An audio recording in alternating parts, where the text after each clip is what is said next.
Salut à tous et bienvenue sur Petite Voix du Monde. Je suis Laga, votre guide pour cette aventure extraordinaire à travers les histoires d'enfants du monde entier. Aujourd'hui, nous allons vous présenter l'histoire des deux petits jumeaux dotés chacun d'un don extraordinaire. Alors, sans plus tarder, écoutons le récit.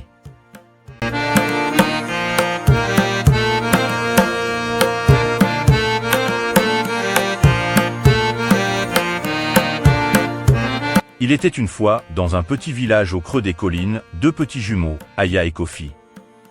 Dès leur naissance, il était évident que ces enfants étaient spéciaux, chacun doté d'un don extraordinaire unique. Aya, la sœur, avait un esprit spirituel, connecté au mystère de l'univers, tandis que Kofi, le frère, était animé par un esprit scientifique, avide de comprendre les lois qui régissent le monde. Leurs parents, malgré leur amour profond pour les jumeaux, se trouvaient souvent désemparés face à leurs différences marquées.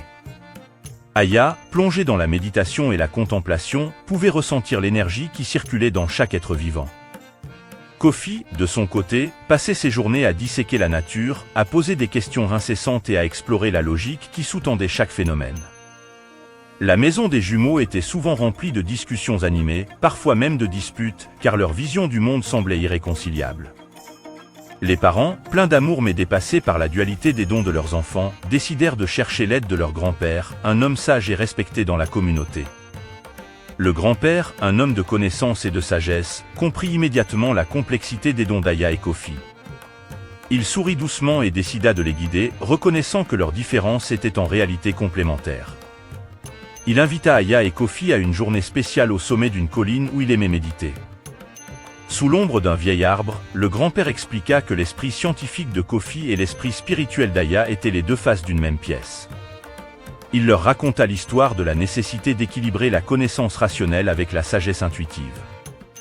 Aya comprit que la spiritualité pouvait apporter une compréhension profonde des liens qui unissent toutes les choses. Elle apprit à voir les cycles de la nature comme des expressions d'une force universelle. Kofi, de son côté, comprit que la science pouvait enrichir sa compréhension du monde, ajoutant une dimension logique à ses questions existentielles. Le grand-père, avec patience et amour, montra aux jumeaux comment leurs dons pouvaient être des forces unificatrices plutôt que des sources de conflits. Ils apprirent à collaborer, combinant leurs talents pour explorer les mystères de la vie d'une manière unique. Avec le temps, Aya et Kofi devinrent des émissaires de sagesse et de connaissances dans leur village. Ils organisaient des ateliers où l'esprit scientifique et spirituel se mêlaient harmonieusement.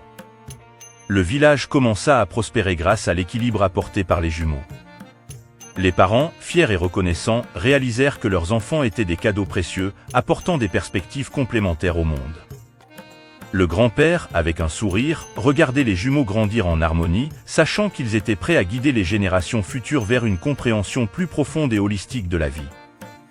Ainsi, l'histoire des deux petits jumeaux devint un conte de sagesse, rappelant à tous que la diversité de talents, même au sein d'une même famille, peut être une force puissante lorsqu'elle est canalisée avec amour et compréhension.